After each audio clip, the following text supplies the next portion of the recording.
ত্রয়োদশ জাতীয় সংসদ নির্বাচন সামনে রেখে বিএনপি দেশের ৩০০ সংসদীয় আসনের মধ্যে ২৩৭টি আসনে দলীয় প্রার্থী ঘোষণা করেছে। এর মধ্যে দলের চেয়ারপারসন বেগম খালেদা জিয়া সহ ১০ জন নারী প্রাথমিকভাবে মনোনয়ন পেয়েছেন। তবে সেই তালিকায় স্থান পাননি সাম্প্রতিক সময়ে আলোচিত সমালোচিত বিএনপি নেত্রী রুমিন ফারহানা। তিনি ব্রাহ্মণবাড়িয়া ২ আসন থেকে দলের মনোনয়ন প্রত্যাশী ছিলেন।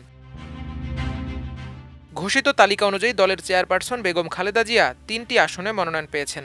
আসনগুলো হলো দিনাজপুর ৩, বগুড়া ৭ ও ফেনী ১ আসন। তিনি বগুড়া ৭ ও ফেনী ১ আসন থেকে একাধিকবার নির্বাচিত হলেও এবার প্রথমবারের মতো দিনাজপুর ৩ আসনে নির্বাচন করবেন।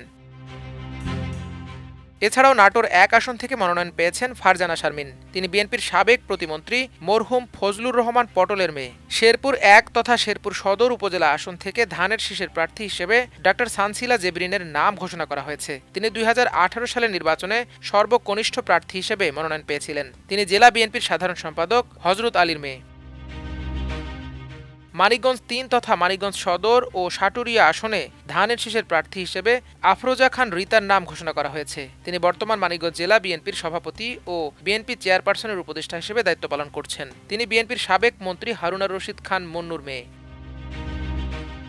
ফরিদপুর ২ আসন থেকে মনোনয়ন পেয়েছেন বিএনপির সাংগঠনিক সম্পাদক শামা ওবায়েদ ইসলাম। তিনি ২০১৮ সালেও এই আসন থেকে মনোনয়ন পেয়েছিলেন। শামা ওবায়েদ বিএনপির এক সময়কার ডাকসেটে নেতা ও সাবেক মন্ত্রী মরহুম KM ওবায়দুর রহমানের কন্যা। ফরিদপুর ৩ আসনে মনোনয়ন পেয়েছেন নাব ইউসুফ আহমেদ। তিনি বিএনপির স্থায়ী কমিটির সাবেক সদস্য, সাবেক মন্ত্রী মরহুম চৌধুরী কামাল ইবনে ইউসুফের কন্যা।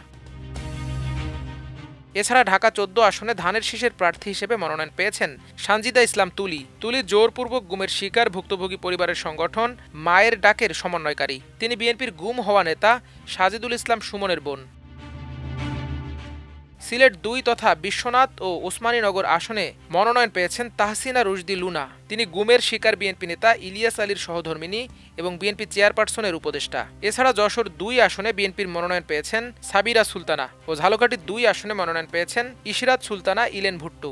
ইলেন ভুট্টো বিএনপির সাবেক এমপি জুলফিকার আলী ভুট্টোর স্ত্রী। সপ্তম জাতীয় সংসদের এমপি জুলফিকার আলী ভুট্টো মারা গেলে তিনি উপনির্বাচনে জয়ী হন। ২০০১ সালের নির্বাচনেও ইলেন ভুট্টো বিএনপির মনোনয়নে সংসদ সদস্য নির্বাচিত হন। সোমবার বিকেল ৫:৩০টার দিকে রাজধানীর গুলশানে অবস্থিত বিএনপি চেয়ারপারসনের রাজনৈতিক কার্যালয়ে সংবাদ সম্মেলনের মাধ্যমে দলীয় প্রার্থীদের নাম ঘোষণা করেন দলটির মহাসচিব মির্জা ফখরুল ইসলাম আলমগীর। এর আগে তারেক রহমানের সভাপতিত্বে দলের স্থায়ী কমিটিকে নিয়ে গঠিত দলের নির্বাচনী বোর্ড প্রার্থীদের এই তালিকা চূড়ান্ত করে। আরমান মুজাহিদ, আমার দেশ।